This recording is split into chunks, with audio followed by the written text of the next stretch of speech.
Sleet struck Helena Anderson's face like thrown salt as she crossed the London coaching yard at dawn, one hand clamped around a split valise that cut a groove into her palm, the other dragging a hat box whose leather had swollen in the wet and gone heavy as stone. Her hem was dark to the knee. Mud had worked through the stitching of her shoes and settled cold between her toes. Each step made a faint, wet sound against the cobbles. Men loading trunks onto northbound coaches looked at her once, and then looked again, not because she was remarkable, but because she wore the plain brown dress of a dependent and carried the mountain of luggage of women, richer than she would ever be permitted to appear. A pair of ladies beneath a shared umbrella paused near the ticket office and watched with that bright social interest reserved for other people's diminishment. One whispered that Lady Rathmere's stepdaughter had grown useful at last. The other answered that the girl was plain enough for labour. Helena heard it. The yard was loud with wheels and shouts and stamping horses, yet humiliation had a way of finding the ear. She shifted the valise to her left hand, felt the reopened skin on her right thumb, and kept moving. Her stomach had been hollow for so long that the ache had turned quiet. 2 days of crusts, one bruised apple divided in secret behind the scullery door, tea gone thin from reused leaves. Hunger no longer shouted. It waited. A porter brushed past and knocked her shoulder with a crate edge. She stumbled, caught herself, and did not spill a thing. No one thanked her for making room. By the time she reached the yard office, her cough had sharpened from a scrape to a rattle. She stood under a narrow eave, while sleet ran from the broken gutter in a steady thread and darkened the wool at her collar. Inside, behind a fogged pane, the clerk warmed his hands over a small brazier. Helena could see orange light on his cuffs and the rise of steam from his cup. When she gave her name through the half-open door and asked to wait until the solicitor's runner arrived with the Anderson ledger, the porter looked first at her shoes, then at the tear at her elbow, and held the door with 2 fingers as if her cold might spread to him by contact. Messages for houses, not for girls. He closed it before she could answer. She moved back under the eave and set the valise down. Water had soaked through the seam and reached the linen shirts inside, shirts she had mended by candlelight for her stepsister's journey, and pressed with her own weight because the kitchen iron had been reserved for silk.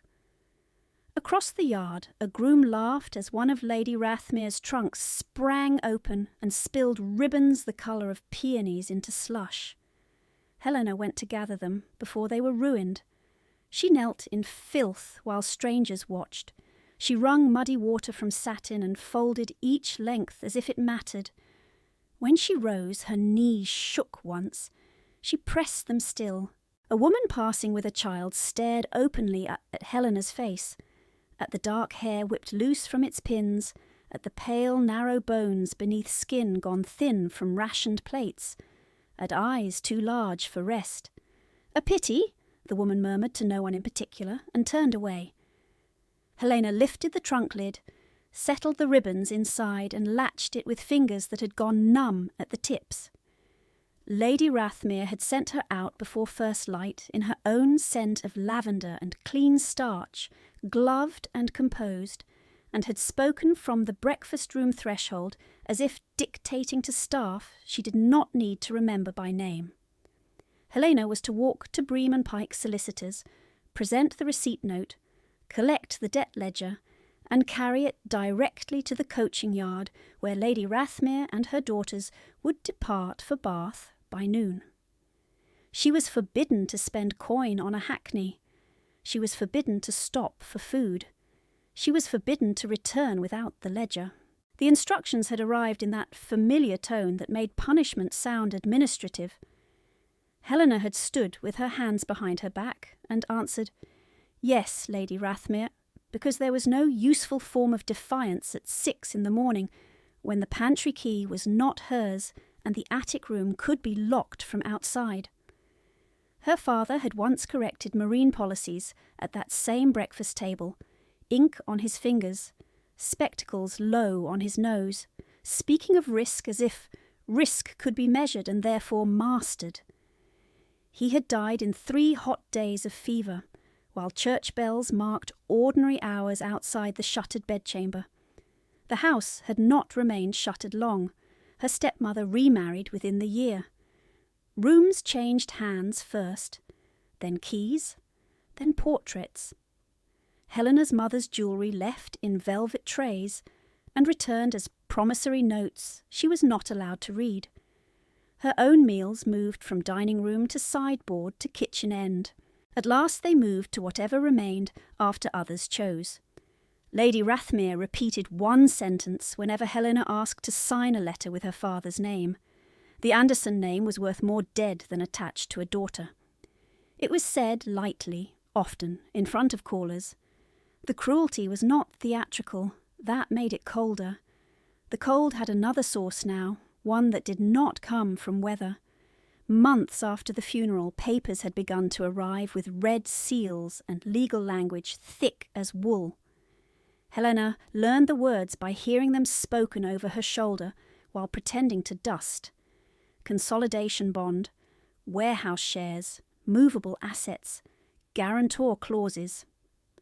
Her father had pledged more than property when one shipping season soured and 2 vessels failed to make port. He had pledged the Anderson commercial name itself, the mark stamped on ledgers and crates, and letters of credit from Liverpool to Stockholm. He had pledged guardianship rights over his unmarried heir until marriage settlement. He had believed perhaps that the debt would be bridged and redeemed before those clauses were tested. Men who build firms often mistake momentum for mercy. The creditor line shifted after his death. Firms folded into firms. Notes changed hands in rooms where she was never invited to stand. The final transfer came through inheritance to a title she had heard only in distant gossip, the Duke of Halveridge. The man now held the instrument that listed her father's world in a single brutal column. Warehouse shares, furnishings, office records, the Anderson name for trade purposes, guardianship authority over Helena Anderson, unmarried. Lady Rathmere had stopped shouting the week that notice arrived. Silence from her was worse.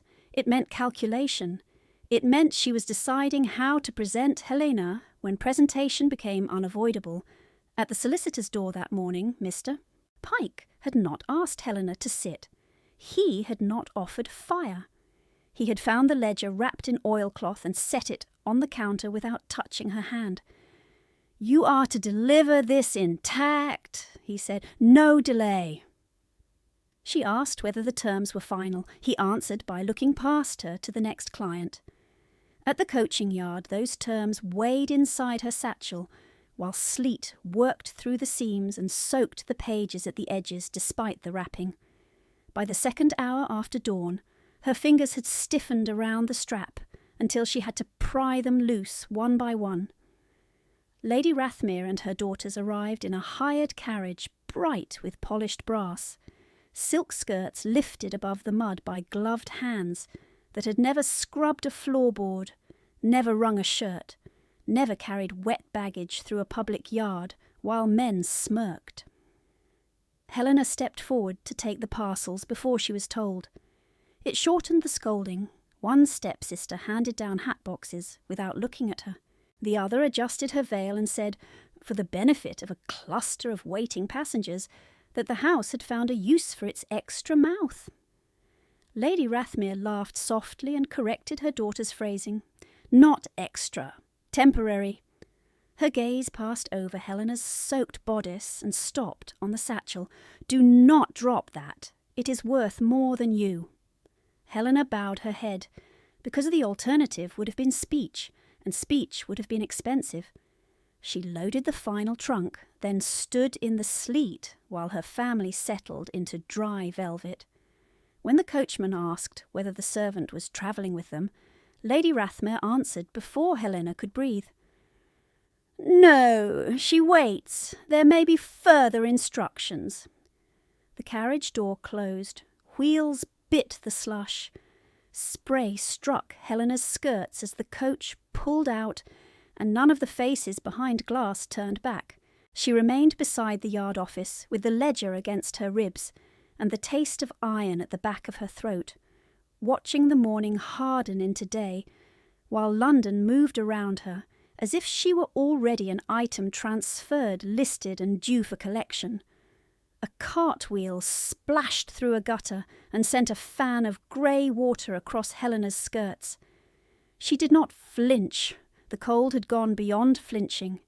It had settled into her calves and knuckles and the back of her neck as a dull, persistent claim. She shifted the satchel higher against her ribs, then pressed the split valise against the yard wall so it would not tip into the slush. Men moved around her in steady purpose. Porters shouted numbers. Horses stamped and blew steam. No one asked why a lady's stepdaughter stood unattended with luggage and legal papers, while the family coach vanished toward Bath. In London, spectacle was common coin. A girl left in weather was not rare enough to interrupt business.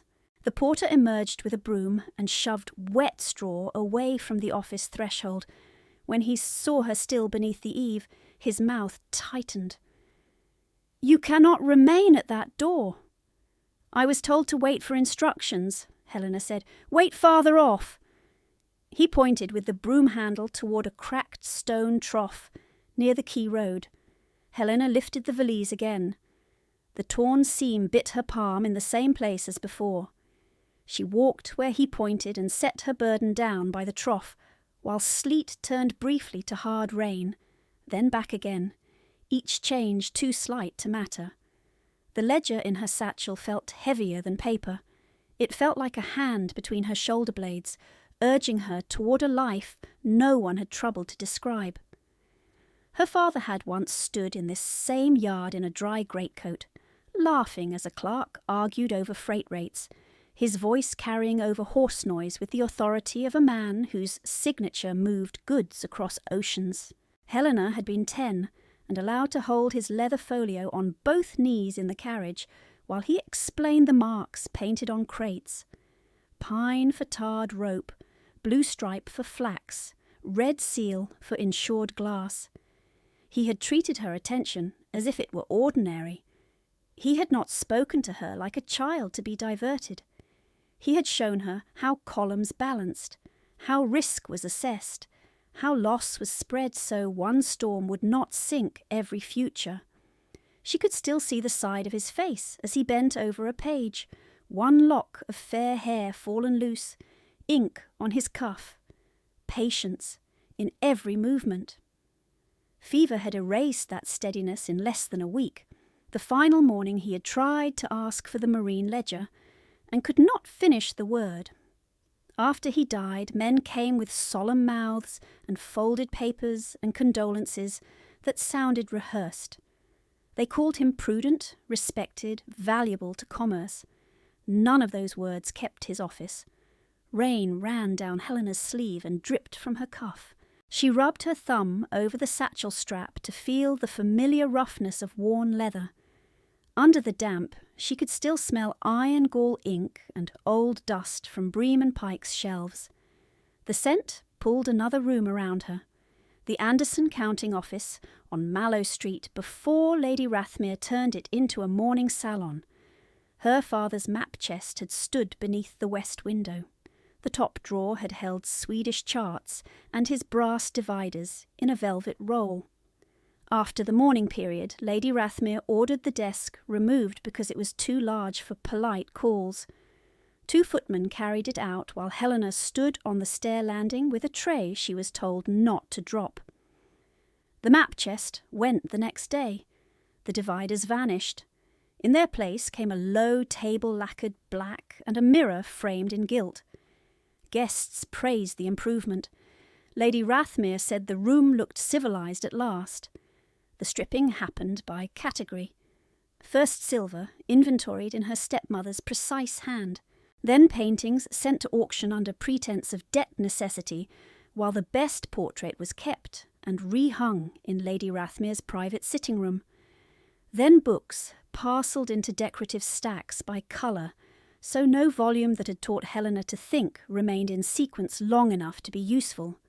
Her mother's walnut escritoire, with the hidden drawer where she had kept private letters, was given to her elder stepsister on her 20th birthday. The younger one took Helena's winter mantle because the cloth still had life and could be altered. Her own cloak became the old one from the laundry peg, thin at the shoulders, smelling of lye. Even the attic room assigned to her had not been left untouched. The rug went first, then the second blanket, then the candlestick with the straight stem was exchanged for a bent one that leaned and spilled wax on her fingers at night. Deprivation did not arrive as one grand cruelty. It arrived as subtraction repeated until absence became the furniture of daily life. A pair of apprentices ran past her chasing a dropped parcel. One clipped her elbow and muttered apology without stopping. The jolt sent pain up her arm where the skin had cracked near her wrist from winter soaps.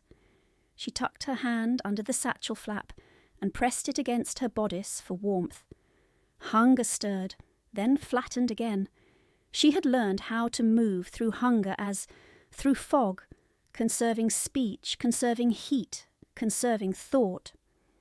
At Rathmere House, meals followed rank with military precision. Lady Rathmere and her daughters took breakfast in the small dining room, with eggs, rolls, and marmalade from glass jars. Helena was called when they finished. If crusts remained, they were hers. If not, she brewed tea leaves a second and third time and told her stomach to wait for noon.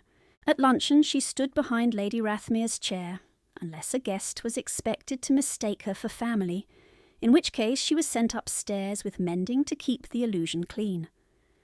Supper depended on mood.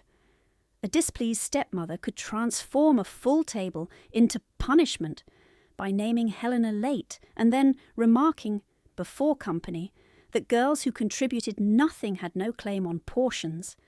Lady Rathmere's cruelty favoured witnesses. In private she was brisk and economical, a housekeeper with jewels. In public she became gracious while using Helena as proof of her own generosity. She would call for the child to carry shawls, hold parasols, fetch dropped fans, then explain to listeners that she had rescued a difficult dependent from idleness and taught her utility. The words were always softened by a smile. The smile made them cut deeper. Once, at a musicale, Helena spilled a teaspoon of chocolate when someone brushed her sleeve. Lady Rathmere laid 2 fingers at Helena's jaw, gentle as a benediction, and said to the circle around them, "You see how fragile these inferior natures are? They cannot bear refinement." Laughter followed, low and polite. Helena cleaned the carpet, on her knees, while violins tuned in the next room. Her stepsisters learned by imitation. The elder Miss Clara Rathmere had inherited their mother's talent for reducing command to silk. She borrowed without asking, because refusal required authority Helena no longer possessed. Hairpins, gloves, 2 chemises, her mother's cameo ribbon, each item migrating into Clara's drawers and never returning. The younger, Miss Edith Rathmere, preferred open mockery. She called Helena Anderson only when she wanted something carried and addressed her as girl when she wished to display rank.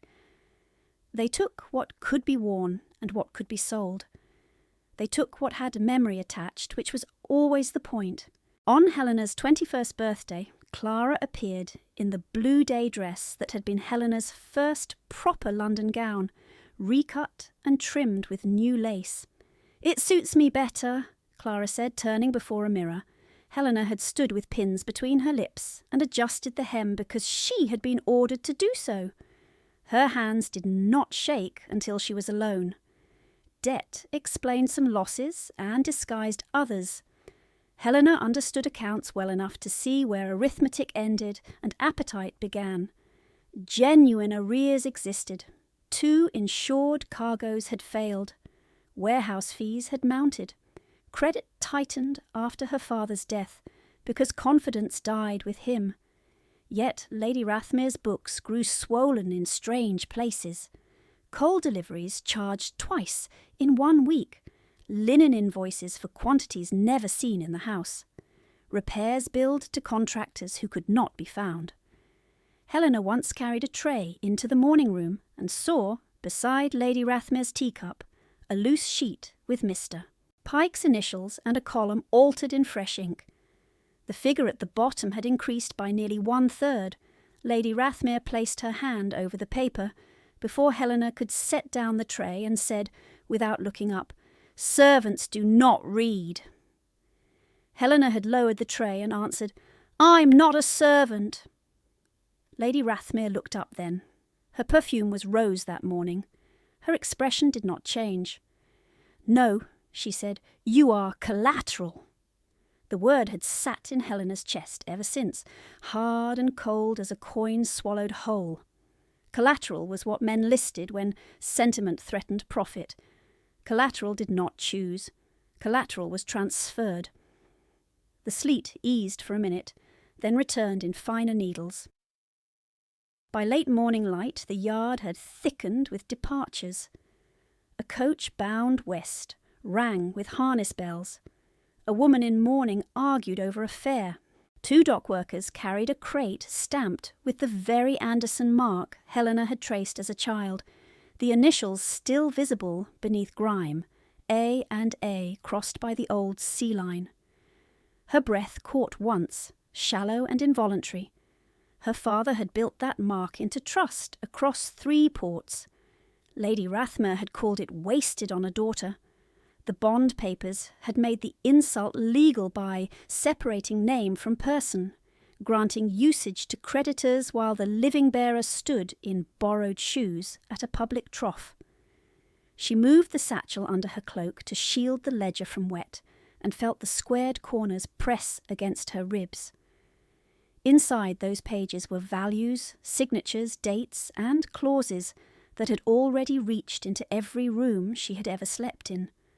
The law had language for each theft: transfer of movable goods, assignment of title use, guardianship enforcement pending marriage settlement. She had copied those lines by candlelight from memory after overhearing Mr. Pike recite them, not from vanity, but from survival. Words were doors in her father's world. If she could not open them, others would lock her behind them and call it propriety. A bell struck the 1/4 hour from a church she could not see through the rain haze. Helena flexed her fingers, then bent to retie the valise strap where the buckle had slipped. The motion made her head swim. She waited for the darkness at the edges of her vision to clear, one hand on the stone trough, breathing through her nose in careful counts, as she had learned when hunger sharpened too quickly. Across the yard, a boy no older than 14 carried a tray of meat pies from a vendor's cart. The smell of pepper and hot pastry hit her with such force her knees threatened to fold. She straightened before they did. Dignity had become a discipline. If she must starve, she would do it standing. Mrs. Davies, the old housekeeper at Rathmere House, had once pressed half a heel of bread into Helena's hand behind the still room and whispered, "Keep your strength where no one can take it." Mrs. Davies had been dismissed 3 weeks later for untidy standards, though the silver had never shone brighter than under her care. Helena had watched from the attic window as the older woman's trunk was loaded onto a cart. Mrs. Davies did not look up. She did not need to. Loss had become routine enough to require no farewell. A gust blew river damp through the yard and rattled the loose sign above the office door. Helena drew her collar close with her numb right hand and faced into the wind. Her father's death, Lady Rathmere's remarriage and rising authority, rooms emptied, meals withheld, clothes repurposed, accounts altered, her sisters adorned in what had been hers, her name split from her body on a legal line. None of it lived in the past. It stood with her now in the sleet, shoulder to shoulder, as tangible as the satchel digging into her side. She lifted the ledger once more, settled its weight, and waited for whatever came next, as if waiting itself were labour owed. The next thing came at a run.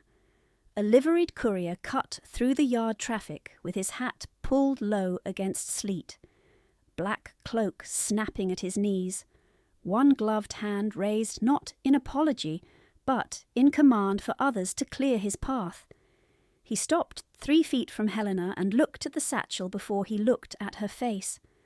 The Halveridge crest was stitched in silver on his collar. Wolf above a broken mast. Even in the rain it was unmistakable. "Miss Helena Anderson." It was not a question. He held out a folded packet sealed in black wax, unbroken, dry beneath oilskin. Her fingers were stiff. She fumbled once, then took it. The wax bore the same wolf and mast, pressed hard enough to leave a ridge on the reverse. "I am directed to witness opening," the courier said. "Now." She slid a nail beneath the fold and broke the seal.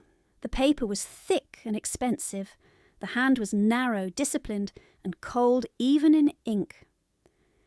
By authority vested in the current holder of Anderson Consolidation Bond, number 47, Miss Helena Anderson is to present herself at Blackfriars Landing within 1 hour of receipt for transfer to ducal custody pending legal review. Delay will be treated as refusal. Conveyance awaits. No signature line, only the seal again. The yard noise seemed to drop and rise in the same breath, as if someone had shut a door inside her skull and then opened it. 1 hour, transfer, custody. The words did not surprise her. They landed exactly where fear had prepared space for them. Still, her throat tightened around air that suddenly felt too thin. "I am at present in Lady Rathmere's service," she said, because form mattered when everything else had been stripped. The courier's mouth did not move. "You are at present under instrument. I was told to say that if argument began." Before she could answer, carriage wheels ground at the yard entrance and stopped hard enough to jolt the harness. Lady Rathmere's party delayed at the outer gate over final posting arrangements before turning for Bath had not yet fully cleared the district. Lavender reached her before the voice did. Lady Rathmere stepped down from the carriage with one gloved hand on the footman's arm, and annoyance sharpened into brightness for public use. Her daughters remained inside, faces framed in glass, watching. "There you are," Lady Rathmere called, loud enough for porters and passengers and 2 clerks at the office door. Her eyes flicked to the Halveridge livery and lit with something close to relief. "The burden is collected at last." Several heads turned. A pair of men loading barrels paused openly. The courier inclined his head the bare degree due to rank and none due to temperament. "Lady Rathmere," he said, "I carry lawful summons." "And I carry no protest," she replied, smiling. "Only gratitude that your grace has spared my household further expense." The words struck like sleet on bare skin. Small and hard and public.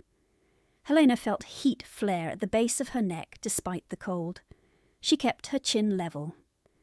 "I was instructed to wait for further direction," she said to Lady Rathmere, formal as a clerk, "and I have done so."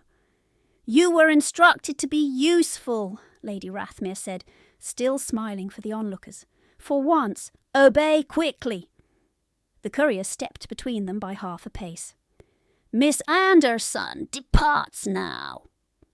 Lady Rathmere's gaze sharpened, then smoothed. "By all means, she has her satchel.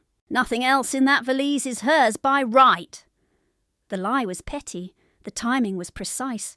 Humiliation was always sweetest for her with witnesses. Helena bent to take the valise anyway. It weighed nearly nothing now. The line had already been crossed from insult into erasure. and there was no profit in contesting a woman who fed on display.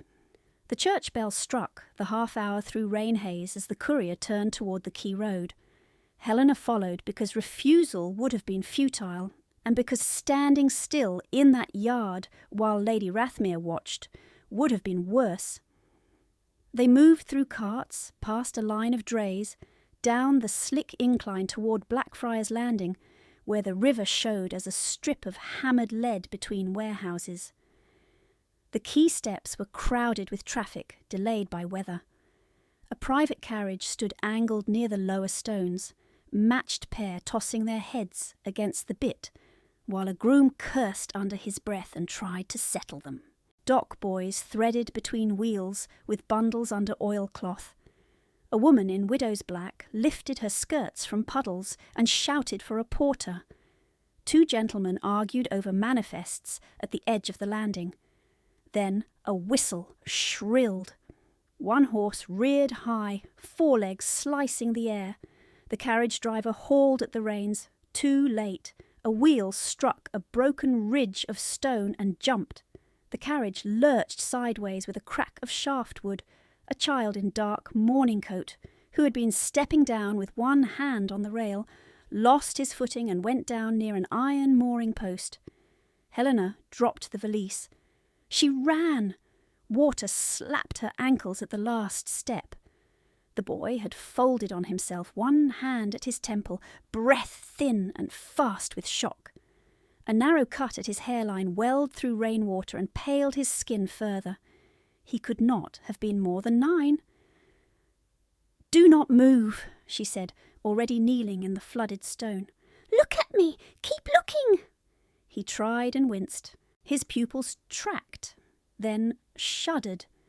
She tore her cuff clean across with her teeth and hands, twisted cloth, pressed firm above the cut where the pulse beat strongest. Her own hands shook from cold and urgency. The pressure stayed exact. Her father had taught her where vessels lay when shipmen split scalp against rigging. Pressure first, warmth second, panic last. "Breathe slowly," she told him. "You are not alone." Feet pounded behind her. Voices collided. Someone shouted for a physician. Someone else shouted for the Duke. She did not look up. Rain ran down her neck and into her bodice. The boy's gloved fingers clawed once at her sleeve, then gripped.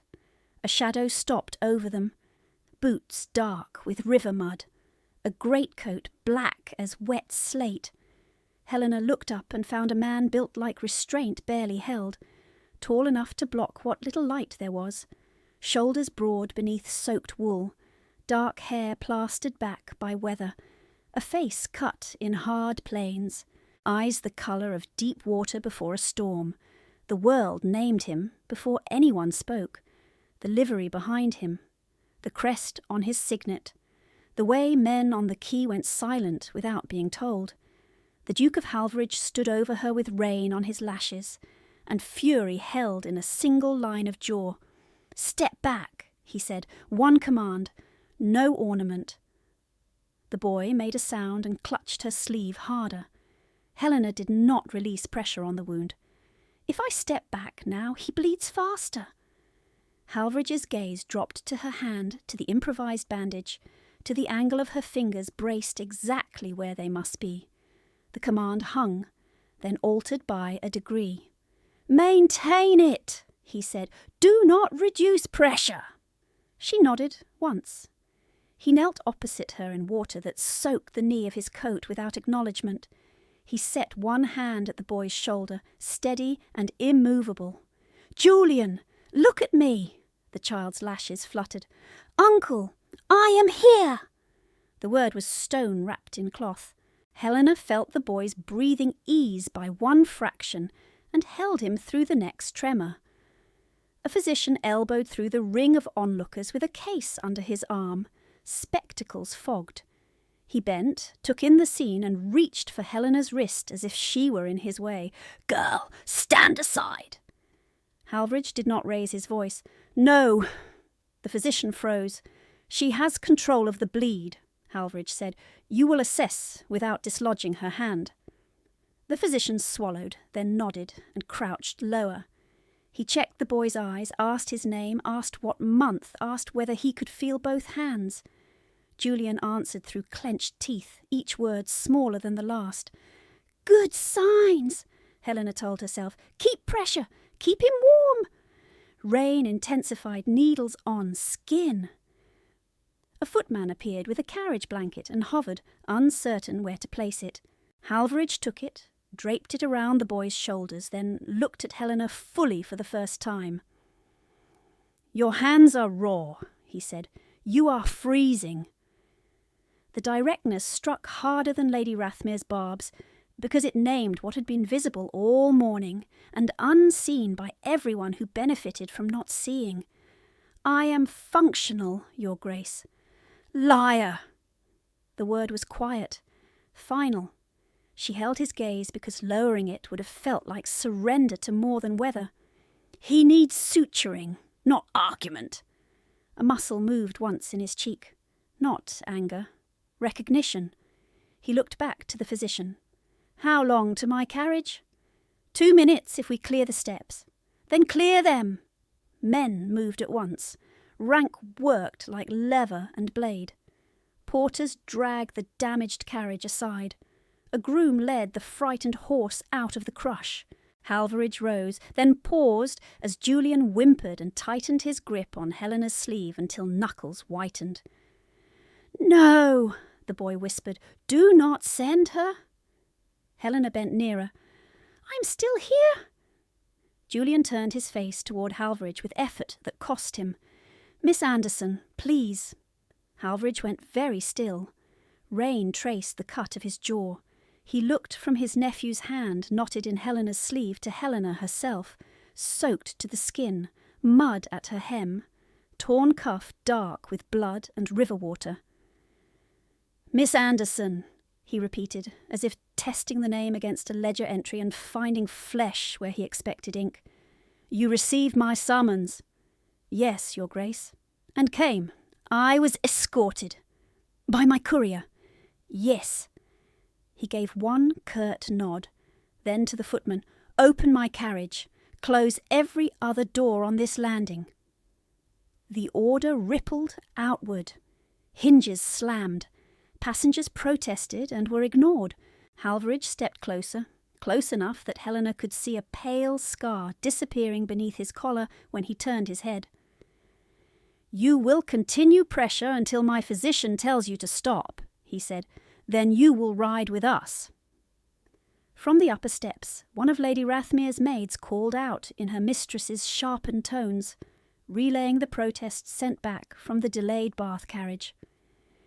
"Your Grace, the girl belongs to my household.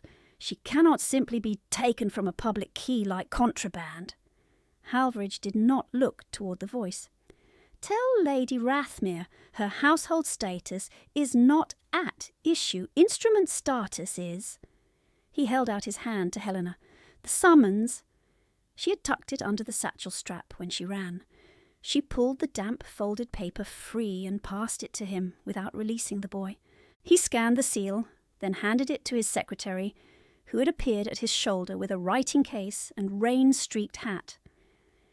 "Record time of service and compliance," Halvridge said. "Witnesses present." "Yes, Your Grace."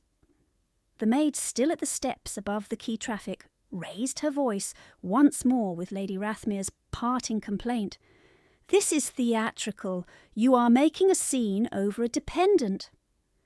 For the first time, Halvridge turned his head toward the steps. His expression did not rise to contempt. It did not need to. "She made the scene," he said. "I am ending it." He looked back to Helena. "Can he stand if supported?" The physician answered this time. "Briefly, keep his head steady." Halvridge moved with controlled speed. He slid one arm under Julian's knees, the other behind his back, and lifted him as if he weighed nothing. Julian cried out once and then buried his face against his uncle's shoulder, one hand still reaching toward Helena. Without speaking, Halvridge shifted so the boy could catch Helena's sleeve with 2 fingers, while they crossed the wet stones to the waiting carriage. Inside, the upholstery was dark green and dry and smelled faintly of leather and cedar. Halvridge set Julian on the bench and braced him with his own body as the physician climbed in opposite. Helena followed because the boy would not release her, and because Halvridge had commanded it before 50 witnesses. The courier hauled her valise and satchel in after her, and closed the door. Outside, somewhere above the rain and river noise, Lady Rathmere's carriage called her name once as it finally turned for the Bath Road, not as summons now, but as accusation flung too late to matter. Halvridge rapped the roof with his cane. Wheels jolted. The carriage pulled from Blackfriars Landing into rain-thick London, and Helena sat with blood drying on her torn cuff, the Duke of Halvridge 6 inches away, and no legal fiction left between her and the man who held her father's bond. The carriage lurched through rutted streets, and each jolt drew a small sound from Julian that he tried to swallow before it reached his throat. Helena kept her hand braced at his temple, fingers firm over the folded strip of her cuff. The physician held a silver watch in one hand and the boy's wrist in the other, counting pulse with lips pressed thin. Across from them the Duke sat angled toward his nephew, one shoulder braced to shield him from the worst of the motion. Rain streaked the glass in slanted lines. London passed in blurred stone and shuttered shop fronts. "Tell me your name," the physician said. Julian's mouth trembled. "Julian Hale." "Your age?" "9. Good. Keep speaking." The physician reached for Helena's wrist again, impatience sharpened by rank and confinement. "You may release now." "Not yet," she said. He frowned. "I am qualified to judge that. And I am already stopping the bleeding?"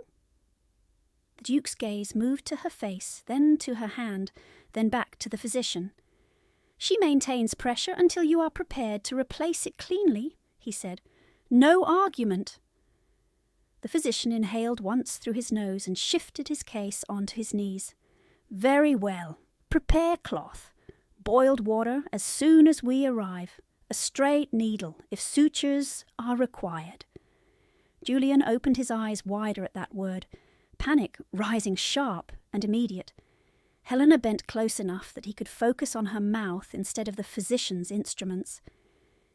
"You will not be left," she said quietly. "Look at me. Count with me. 1 to 10. His lips moved with hers, breath catching at 4, recovering at 6. By the time they reached 10, his grip on her sleeve had eased by 1 fraction. The Duke struck the roof once with his cane. The carriage increased speed. By the time they turned through the gates of Halvridge House, afternoon had gone to iron dusk. The town house rose from the rain like a carved block of night, all dark stone and high windows lit from within. 2 footmen were already waiting under the portico with lanterns and blankets. The head butler stood behind them, silver hair severe against black coat, his expression fixed in disciplined neutrality that did not conceal alarm. "Nursery fire now," the Duke said as the door opened. "Hot water, dry linens. Send for Mr. Ellery." The butler inclined his head. "Mr. Ellery is in Edinburgh, Your Grace. Dr. Fenwick remains in residence." "Then Fenwick attends. Move." They moved. Halvridge lifted Julian from the carriage and mounted the steps without waiting for assistance. Helena followed, skirt hem dripping across polished black and white marble. Her shoes left dark prints on the floor. No one commented. Servants appeared and vanished with practiced speed. A maid reached toward Helena's soaked cloak and stopped when Julian whimpered her name. "Miss Anderson stays," the Duke said, not turning. They crossed a corridor lined with ancestral portraits and entered a bedchamber at the rear of the house where the fire had already been stoked hard enough to throw real heat. The room smelled of beeswax, damp wool, and the first bitter note of antiseptic spirits, uncorked in haste. Halvridge set Julian on a narrow bed near the hearth. The physician opened his case and began issuing requests. Scissors, basin, lamp closer, clean thread. "Now," he said to Helena, one hand poised with folded cloth. "Release on my count." She nodded. 1, 2, 3. She lifted her hand. Fresh blood welled, slower than before, but enough to confirm the vessel had not fully sealed. The physician pressed and then peered through his spectacles, muttering to himself. Superficial laceration, nasty, but not deep skull penetration. He was fortunate. Julian flinched as the wound was cleaned. His fingers sought Helena again. She gave him 2 of her own, and he held them with desperate concentration while the physician worked. Halvridge stood at the bedside, still as a sentry, his wet coat forgotten on the chair where a footman had draped it. Water darkened the carpet beneath his boots. He did not notice. When the physician reached for his vial case, Helena saw the brown glass bottle and the etched label before he uncorked it. Laudanum. He tipped it toward a spoon with a hand too quick for a child who had struck his head. "That is too much," she said. The physician looked up, incredulous. "Pardon?" "For his weight and this injury. You will depress his breathing." The room stilled. Even the maid at the screen stopped wringing water from cloth. "Doctor," Fenwick's mouth tightened. "Miss, you have exceeded your role repeatedly this hour. Step away." She did not move. "I have watched ship surgeons lose boys to that dose after mast falls. This is a gentleman's house, not a dock infirmary. It is still a child's lungs." The physician turned to the Duke with controlled outrage. "Your Grace, I cannot practice with interruption from—" "Can you justify the dose?" Halvridge asked. Fenwick blinked. "I beg your pardon?" "Can you justify the dose for this child in this state?" A pulse moved in the physician's jaw. "He is agitated. Sleep will aid recovery." "Unconsciousness is not sleep," Helena said, before she could stop herself. The physician looked as though he might dismiss her from the room by force of rank, if rank had been his to command. It was not. Halvridge held out his hand. "The bottle." Fenwick hesitated, then surrendered it. Halvridge glanced once at the etched marks and passed it to Helena. "You object," he said. "Measure what you consider safe." Her fingers were numb from cold and strain, but they steadied around the glass. She asked for a clean teaspoon and warm water. A maid brought both. Helena counted drops with the care of a clerk balancing final columns, then diluted the tincture by half again. "Only if he remains wakeful and distressed after suturing," she said to Fenwick, formal, despite the burn in her throat. "Not before," the physician made a small sound of contempt. "And if pain worsens, then reassess in 15 minutes. Halvridge gave the spoon back to Fenwick. "You will proceed with that amount." Fenwick bowed stiffly. "As your Grace commands." Julian took the dose in 2 reluctant swallows while Helena held the cup. Sutures followed, small and precise. He cried once, then bit his lip hard enough to leave marks. When it was done, his skin had gone wax pale and damp. Helena tucked warmed flannel at his neck and wrists and asked for bricks from the kitchen wrapped in cloth for his feet. A footman ran before the order finished leaving her mouth. She did not notice she was giving orders until they were obeyed. Night thickened beyond the windows. Rain became sleet again, rattling lightly against the panes. The physician left instructions to monitor pupils, pulse, temperature, and waking response every quarter hour for the first 2 hours, then half-hourly if stable. He looked as though he disliked leaving authority in Helena's hands. He disliked more that the Duke had already decided. "I shall return at midnight," he said, packing his instruments. "If there is vomiting, unequal pupils, or confusion beyond expected distress, send at once." Helena repeated each sign back to him without error. He gave a curt nod and departed. A maid approached with a dry gown in plain dark wool and a basin of warm water. "Miss, if you please." Julian's fingers tightened again at Helena's sleeve. His eyes had gone heavy but wary, like a child bracing for abandonment disguised as practicality. "I will not go far," Helena told him. "No!" he whispered. "Stay where I can see." Halvridge spoke from the fireplace, voice low and absolute. "Change behind the screen. Door remains open." She obeyed. Wet wool peeled from her skin with difficulty, raising a tremor she had held back for hours. The borrowed gown smelled of starch and lavender soap. Her own torn dress was taken for drying. She washed blood and grit from her hands, watching pink water cloud and cloud again. Her knuckles were split in 3 places. She bound them with linen strips and stepped back to the bedside before the maid had finished clearing the basin. A tray arrived shortly after. Broth, bread, tea, strong enough to stand a spoon. The butler set it on a side table and waited. "For Miss Anderson," he said. Helena looked at Julian. His breathing had steadied but remained shallow. Fever heat was beginning under his skin. She could feel it at his forehead and the base of his throat. "Thank you," she said. "Leave it there." She did not touch it. Halvridge noticed. He noticed everything she wished he would not. "You have not eaten," he said. "Later." "That is not a schedule." "It is sufficient." "It is not." She adjusted the blanket at Julian's shoulder, eyes on her hands. "He is not yet stable." A long beat passed. The Duke turned to the butler. "Keep the tray warm. Replace hourly, if untouched." "Yes, Your Grace." The first 2 hours passed in measured tasks. Lantern wick trimmed, pulse counted, pupils checked against candlelight, cloth changed at his neck, warm bricks replaced as they cooled. Julian drifted and woke and drifted again, each waking accompanied by a start so violent he nearly tore the stitches. Helena steadied him through every one. When he asked once, in the blurred edge between sleep and fear, whether he had fallen into the river, she said no. When he asked if his uncle had left, she said no again, because Halvridge had not moved more than a few feet from the hearth.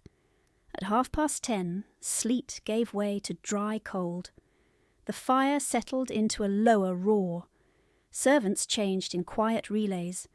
The physician returned, examined the wound and pupils, and grudgingly approved the reduced laudanum. "He remains febrile," Fenwick said, touching the boy's wrist. "Expected after shock. Keep fluids in small sips. Wake him at intervals. If the fever climbs further, sponge at neck and underarms." Helena nodded. "How often may we repeat the tincture?" "Not before 3 hours. Half the prior amount." She repeated it back. Fenwick glanced once toward Halvridge, as if seeking restoration of his bruised authority, then closed his case and withdrew. Near midnight, the house had gone still enough that Helena could hear the long case clock in the corridor striking each quarter through wood and distance. Julian's fever climbed in that hour, then held. Sweat dampened his hairline beneath the bandage. He began to mutter fragments that made little sense. A horse's eye too close, iron, cold water, then a woman's name spoken once and swallowed by sleep. His mother, Helena guessed, and did not ask. In this house grief sat in the corners like old furniture. One did not kick it to test whether it was real. She requested cool water and clean cloths. A maid brought both and looked at the untouched tray with open worry. "Miss, you must take something." "In a moment." The maid hesitated, then left without pressing. In another house, refusal would have drawn reprimand. Here it drew obedience. Julian startled awake again shortly after 1. His eyes were bright with fever and fear. "Do not let it happen again," he whispered. "Please." "It is done," Helena said. "You are in your room." I hear the wheel! She could hear it too. The memory lodged in his body. She reached for words and found none that would touch that terror without lying. So she did what her father had done on rough crossings when crew boys woke shaking from storm dreams. She told him a route. "We leave Gothenburg in rain," she said softly. "By morning the wind turns east. The deck is wet. Tar ropes smell of pine and salt. We pass Vinga Light before noon. No wrecks, no shouting, only gulls." Julian's breathing slowed as he tried to follow the map in her voice. "What is Vinga?" he murmured. "An island with a light tower. Is it real?" "Yes." He closed his eyes. "Say more." Helena reached into the satchel the courier had tossed beside the chair and drew out the slim notebook she kept wrapped in linen. Her father's hand filled the first half in Swedish entries from coastal runs years before he married. She had copied the second half herself as practice when she was 14, line by line, translating in the margins. The paper was soft at the edges from being opened in secret over many winters. She opened to a page she knew by heart and began to read in Swedish, low and even, the consonants familiar as breath. The language settled over the room like another blanket, one no one here could have taken from her because no one here had thought to value it. Julian listened with his eyes closed, lips moving as if matching rhythm to safety. When he asked a word's meaning, she gave it in English and returned to the line. Harbour, sounding depth, steady north wind, lantern trimmed at second bell, ordinary entries, survival recorded as routine. She did not see the doorway. Halvridge stood there, one hand on the jamb, the other at his side, his face unreadable in the low light. He had left the hearth at some point without sound. He watched her read from a dead man's sea journal to a fevered child in a language no one in his house understood. He watched the boy's breathing ease in answer. He watched Helena turn pages with bandaged knuckles and refuse again the cup of broth cooling untouched at her elbow. She reached the end of one entry and began another, voice thinning with fatigue but never breaking cadence. Julian's fingers loosened from the blanket, his brow smoothed by degrees. After the clock struck 2, Helena paused to wet his lips and check his temperature with the back of her wrist, still hot, but lower. She exhaled once, almost soundless. Only then did she glance up. The Duke was no longer by the hearth. He was 3 steps inside the room, silent as carved stone, eyes fixed on the open journal in her hands. Helena's fingers tightened on the journal for one breath, then steadied. The lamp threw a narrow band of light across the open page, across the neat Swedish lines, across the healed scar at the base of the Duke's throat where his collar had shifted. He had come close enough to hear every word she had spoken to the boy, close enough to know she had not been reciting from memory. "What language?" he said. "Swedish, Your Grace." "Why? My father taught me for office correspondence, for routes north of the Sound." His gaze remained on the page. "You read it as if you wrote it." "I copied half of it, years ago." Julian made a small restless sound and turned his face into the pillow. Helena set the journal down, checked the bandage edge and touched the child's forehead with the back of her hand, still hot, less burning than before. She let out a breath through her nose, quiet and controlled. Behind her, the Duke spoke again.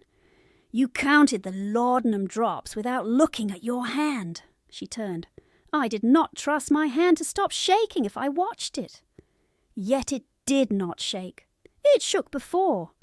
He looked at her split knuckles, the linen bindings gone pink at the seams. "I saw." No one had ever said those 2 words to her without cruelty attached. Not at Rathmere House. Not in the yard. Not in any room where she had become useful, by disappearing. The plainness of it unsettled her more than anger would have done. The broth tray still waited on the side table, steam long gone. Halvridge crossed the room, lifted the cup, and held it out to her. "Drink." She kept her voice low so Julian would not wake fully. "His fever is not yet broken." "That is not an answer." "It is the only one I have." He did not lower the cup. His expression did not soften. The command remained between them, hard and inescapable. "Miss Anderson," he said, each syllable precise, "if you collapse in this room, my nephew loses the one person he currently trusts to keep him calm. Drink." The logic was brutal. It was also care, stripped of ornament so it could pass his own defences. Helena took the cup and swallowed. The broth had gone lukewarm and salty. It hit her empty stomach like heat poured onto stone. She forced herself to take a second mouthful, then a third. Her hands trembled less when she returned the cup. "Again in 10 minutes," he said. She gave one short nod. "Yes, Your Grace?" He moved to the foot of the bed and stood there, not touching the coverlet, not speaking, watching Julian's breathing rise and fall. The clock in the corridor marked another quarter hour in distant iron tones. No one entered. No one disturbed the silence that had settled over the room like frost. By the time the clock marked 2:30, Julian woke with a start and a fractured cry. His hands flew to his head. Helena was already leaning over him. "Easy! Do not pull at the stitches." He blinked through fever glaze and found her face first, then his uncle's shadow beyond her shoulder. "I fell again." "You are in bed," she said. "You are safe." He turned toward Halvridge. "Do not go." The Duke stepped closer. "I am here." Julian's breath hitched. Both. The word held command and plea at once. Halvridge looked at Helena. She could feel the question in that look, and the rank behind it, and the strange new thing under both. She sat back down on the chair's edge. "I will remain." Halvridge pulled a straight-backed chair from the wall and placed it on the other side of the bed. He did not sit. He braced one hand on the post and stood in that same hard stillness she had seen on the quay. The stillness of a man trained to become structure when others shook. Julian watched them both until his lashes drooped again. Helena dampened a cloth and laid it at his neck. He sighed once and drifted. The Duke remained where he was. At 3 the maid came with fresh hot water and stopped in the doorway, uncertain whether to announce herself. Halvridge took the basin from her hands and dismissed her with a tilt of his head before she could curtsy fully. He set the basin near Helena and replaced the cooling cloth himself when she reached for it too slowly. His movements were exact, not practiced as hers were, deliberate, as if each action had been chosen against instinct. "He does not usually allow attendants near when fevered," Halvridge said quietly, eyes on Julian. "Not since his mother died." Helena folded the used cloth. "He asked for me at the quay." "I heard." A beat passed. "She died in March," he said. "Pneumonia, 2 weeks after my brother." The words were offered without invitation and without visible strain. That made them heavier. Helena lowered her gaze to the journal in her lap, then back to Julian's face. "I am sorry," she said. He gave no formal reply. His jaw tightened once. She saw then what grief had done to him, not as rumour, not as drawing-room speculation, but as architecture. It had narrowed him into command and left no room for anything that could not be ordered into obedience. At 3:15, Dr. Fenwick returned, hair unpowdered, temper subdued by exhaustion and hierarchy. He examined Julian's pupils with a candle, checked pulse and temperature, and nodded once. "Fever remains elevated but no longer climbing," he said. Continue cooling. No additional laudanum unless agitation worsens significantly. It will not be needed, Helena said before she could stop herself. Fenwick looked to Halvridge for correction. None came. You will both need rest, the physician said, packing his instruments with clipped efficiency. Later, Halvridge answered. Fenwick paused. Your Grace, with respect, standing watch through the night serves no one if you are compromised by morning. Halvridge's expression did not change. Noted. The physician left. By 4 the house had fallen into the dense hush that came only in the deepest part of night, when even servants' footsteps were absorbed by carpets and distance. Helena reread 2 pages from the journal in a low voice, then shifted to English when Julian stirred and asked for words he could follow. She gave him wind directions, harbour lights, gulls at dawn, ropes creaking in cold spray, ordinary things, reliable things. He followed her voice down into sleep. When she finished, her throat felt lined with sand. She reached again for broth and found the cup already in the Duke's hand. Now, he said. She drank. He watched until she set the cup down empty. At some point after 5, while she counted Julian's pulse in murmured numbers, a tremor went through her shoulders and did not stop. Cold and fatigue had finally worked past discipline. She pressed her lips together and kept counting.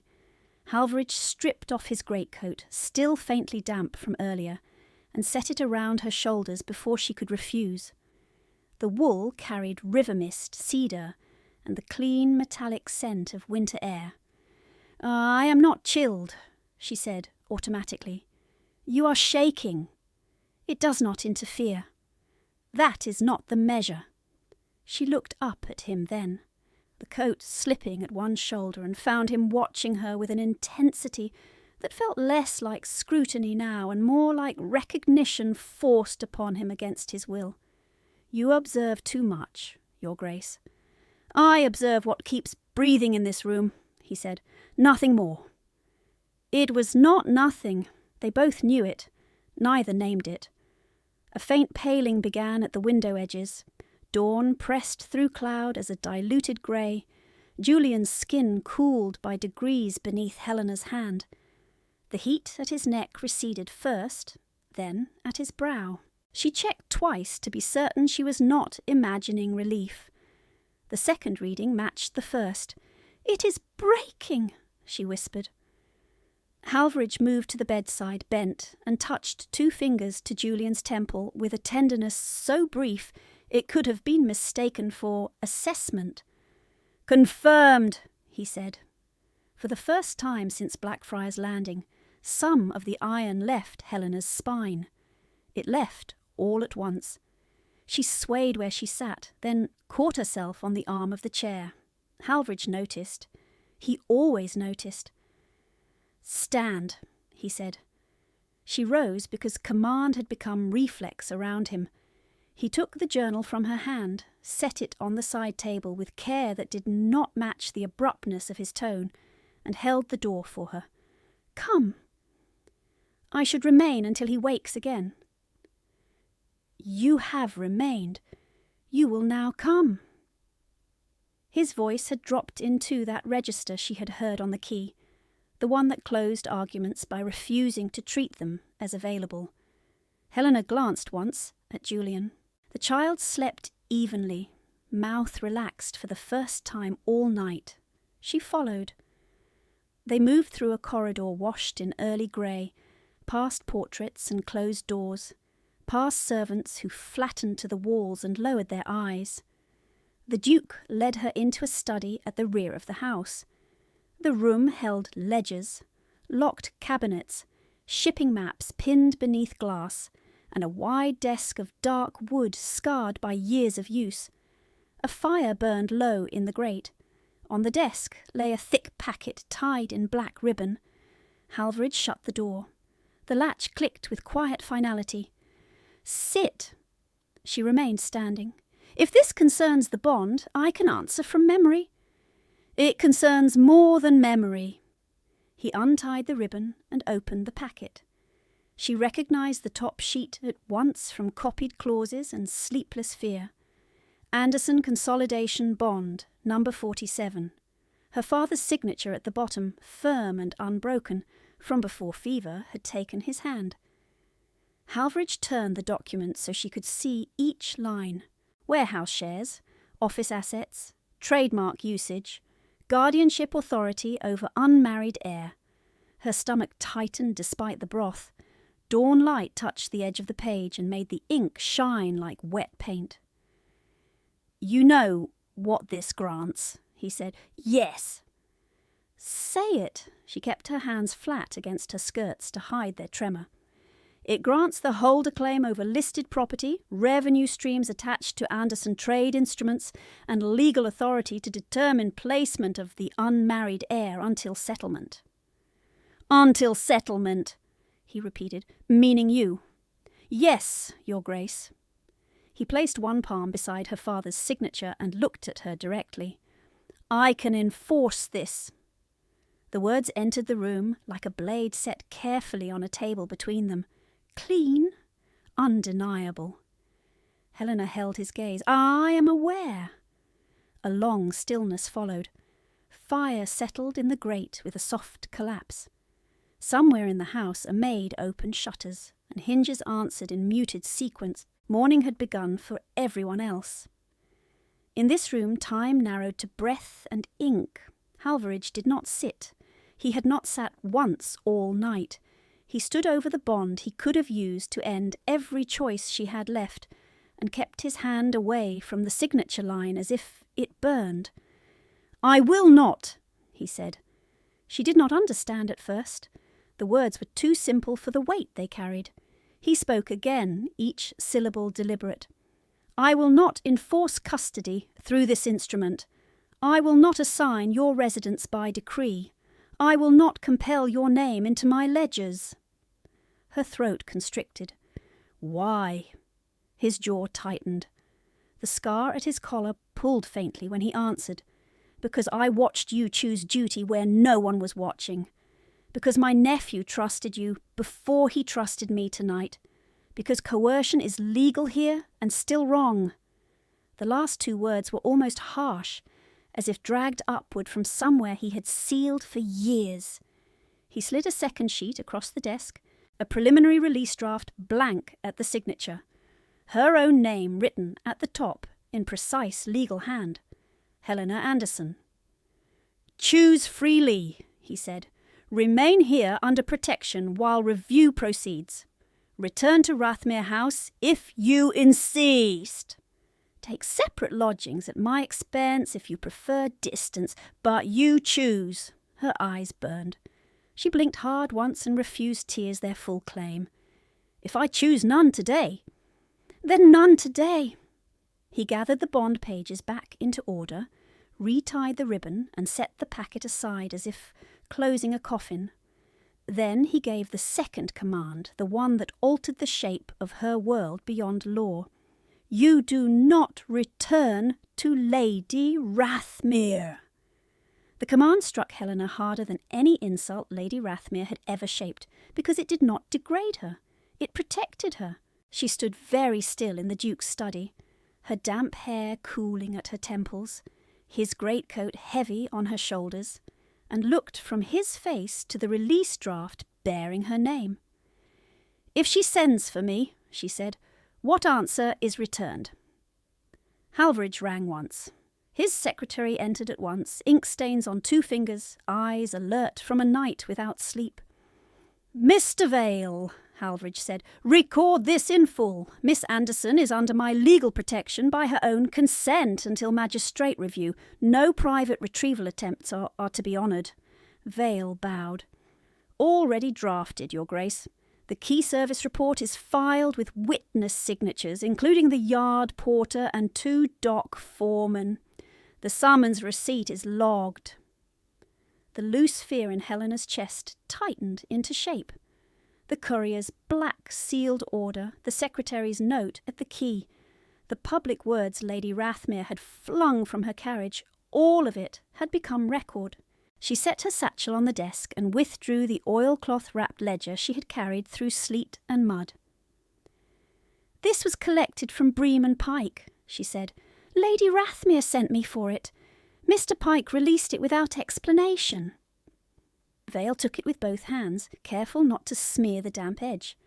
Halvridge untied the wrapping and turned 3 pages, then stopped at a column where numbers had been overwritten in darker ink.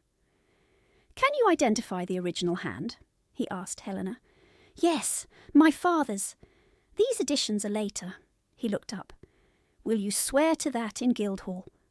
"I will." By noon the next day the sleet had thinned to a hard grey mist that clung to cloaks and lashes. Guildhall smelled of wet wool, sealing wax and coal smoke. Helena sat at the right hand of Halvridge's council bench, plain dark dress newly pressed by the housemaid, her mended shoes still letting in cold at the sole. Across the chamber Lady Rathmere arrived in violet silk and rose perfume, veil pinned high, daughters behind her in matching mourning trim that made them look, at a distance, dutiful rather than cruel. People turned to look. They always did when disgrace promised spectacle. Lady Rathmere inclined her head toward Helena, as if greeting an unruly maid. "You have created melodrama enough. Come sit with your family." Halvridge did not raise his voice. "She is seated with her council." A murmur moved through the gallery benches and stilled when the magistrate entered. Proceedings opened with the bond terms read aloud. Hearing them in that chamber, with clerks scratching each phrase into permanent lines, was different from hearing them whispered in corridors. Guardianship authority, trade name assignment, asset consolidation. Helena felt each word pass over her like a hand testing ownership. Then Halvridge's counsel stood and requested immediate review of fraud indicators attached to the instrument execution and subsequent household claims. Vale stepped forward with a stack of papers tied in red tape, duplicated coal invoices, linen bills to non-existent firms, private notes bearing Mr. Pike's clerk mark, and a codicil whose date ink did not match the signature ink. The magistrate examined the packet in silence long enough for the room to grow brittle. "Call Pike," he said. Mr. Pike took the stand, pale and dry-lipped, his collar wilted despite the cold. He did not look at Helena when asked whether alterations had been made after Mr. Anderson's death. He answered the magistrate, the ceiling, his own gloves, anywhere but her face. "Adjustments occurred under household pressure," he said at last. "I was informed the dependent had no business standing and that inflated valuations ensured continuity of rank obligations." "By whom were you informed?" the magistrate asked. Pike swallowed. "Lady Rathmere, and by written note from her steward." The steward's note was produced. The signature matched. The magistrate turned it once between finger and thumb, then set it atop the altered codicil, as if laying one stone on another to finish a war. Lady Rathmere rose before being called, silk rustling like dry leaves. "This is accounting complexity turned into theatre. The girl was fed, housed, and supervised at my expense for years. Any guardian would seek reimbursement." Helena stood when her name was called and gave testimony without ornament. She identified her father's hand in the original columns. She identified the later ink additions she had seen beneath Lady Rathmere's palm in the morning room. She identified the phrase spoken to her directly, collateral. She did not embellish. She did not tremble until she sat again, and then only in her left hand, hidden in her lap. The magistrate's ruling came before dusk. Pending formal fraud trial, Lady Rathmere's liquid accounts were seized, household books impounded, and she herself remanded to supervised residence under court guard. Mr. Pike's firm was referred for sanction and compelled cooperation. Claims to Helena's person as household property were struck from record as unlawful language. "Miss Anderson is not a transferable article," the magistrate said, each word clipped and clear. "She is a legal adult and heir claimant." Lady Rathmere made one final attempt as officers stepped close. "You destroy your own prospects by clinging to that dead merchant name." Helena looked at her across polished wood and answered in the same formal register she had used all morning. "My father's name is not dead." 3 days later, under a pale break of winter sun, Helena stood in the registrar's chamber with Vale, Halveridge, and 2 witnesses, while the final settlement was read aloud. She retained all full legal use of Anderson in personal and commercial instruments. The coerced guardianship clause was nullified by court order and ducal waiver. The bond, stripped of fraudulent inflations, was converted into a recoverable business debt against seized Rathmere assets and remaining warehouse shares. Vale placed the pen beside the signature line.